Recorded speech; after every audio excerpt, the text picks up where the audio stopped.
Okay, wrap up time here for the Curse of the Crystal Coconut. Um, so I added it all up, took away the negatives, ended up with a positive of 62. Unfortunately, I forgot to write down whatever score I gave the Great War album, so I'm going to have to go rewatch that video and figure it out. I'm going to start posting the final score in the description of the final video, just so you and me can know what it is. I just thought I'd go through some of the highlights. I don't want to go through all 62 of the positives and negatives. Uh, oh, wait, hang on. Oh, I did that wrong, actually. 62 is a total of everything, but I need to average it, don't I? I'm going to include the 2 bonus tracks. I know they're kind of hard to get if you're not one of the 1,000 people that bought that special edition, but I think they're worthy of inclusion, and they should be out for everyone eventually. Okay, so if I do it correctly with the average, it's more of a 7.5 rating, positive rating. Remember, this is a positive to negative rating, so the further away from 0, the better or worse it is. But yeah, let's go through the highlights. I should. Obviously, a lot of very specific lines got a reference. Stuff from Treasure Chest Party Quest, mentioning Lamborghinis and interstates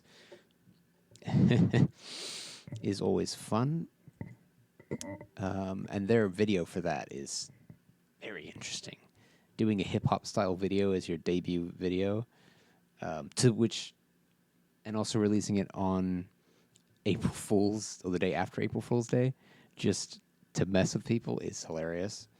You got Fanny Bars, of course, with Peter Dinklage in the video, and them trying to tie lots of songs together. You got Chomp Chomp, which is actually one of my new favorites. Just if you see an alligator in your refrigerator, and actually in the episode I might have said it wrong because it's if you find a really big K-man. I heard it as caveman. You're gonna have a really bad day, man. It's just so silly. Tortuga was a bold song, shall we say, and is my favorite song on the album. I really like the whole thing.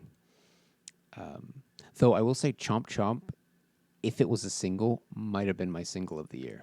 But it wasn't, so it's not. Also, Zombies Ate My Pirate Ship. That kind of self-explanatory. Call of the Waves, their most serious song. A cover from a cartoon with pirate scorn.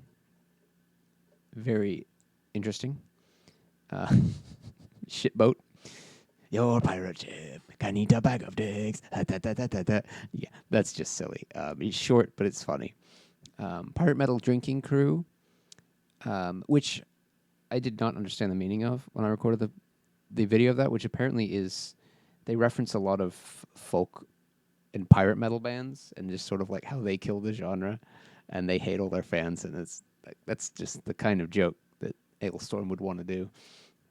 But it's the music video that sells it for me. I mean, there's so much in that video that is hilarious. It's very entertaining to watch, and I realized if you watch the music videos, pay attention to the closed captioning because they all have jokes in them.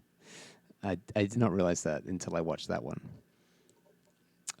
And actually, while we're talking about music videos, I should note that Shitboat was actually made by art students. It wasn't made by a production company. It was like a project for, I want to say, an Australian university. So that was pretty cool. Then you've got the Wooden Leg sequel, which is sprawling madness and very entertaining. Very Iron Maiden. It's like comical Iron Maiden. It's so long. And then ending the album with Henry Martin, which is a traditional song. Then we got the 2 bonus tracks, which unfortunately, unless you're one of those 1,000 people, you cannot listen to unedited yet. You can listen to them on the release stream replay thing, though with commentary from Christopher Bowes. But you can still get an idea of how cool both of these songs are, and it's really a shame that we have to wait so long to listen to them. But hey, I'm all for giving legitimate bonuses to people who paid extra for stuff. Like that's totally fair. I love Big Ship, Little Ship. Just him going through different places you could live and why you wouldn't want to live there. It's just like, I'd rather live on a boat. Of course I would. And then Baseline Junkie. If you thought Tortuga was bold, doing a cover of a grime song is just insane and very well done. I really like it. And actually turned me on to the original, which has a really funny music video. It's very strange. But yeah, that brings us all the way through the album. A fun way to experience it is watching that live stream that Christopher Bowes did. He plays the whole thing, comments over it, kind of gives you some little tidbits about stuff. In hindsight, probably should have watched it first. I thought it would be better to watch it afterwards. I didn't realize I would learn so many things from it. But it's definitely cool. Good equivalent to the Sabaton history. If you take out the historical part of the episodes and just the part that focuses on the album, it's pretty cool.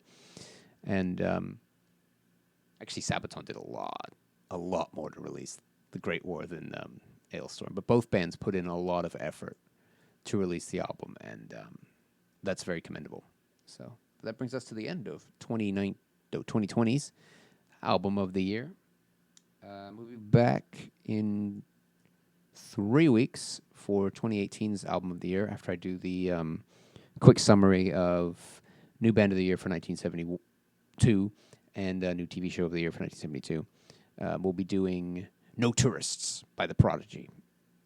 Kind of went through the albums that came out that year, debated a little bit, and decided I wanted to do No Tourists over Firepower by Judas Priest and something else that I forget.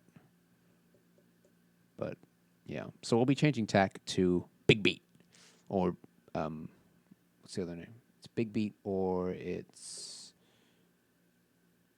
I think Big Beat is the genre. They're in a weird electronic genre. I don't understand electronic genres. They're very confusing. But anyway, so next week we'll be doing something from '72. I'm not really sure which one it is. See you then.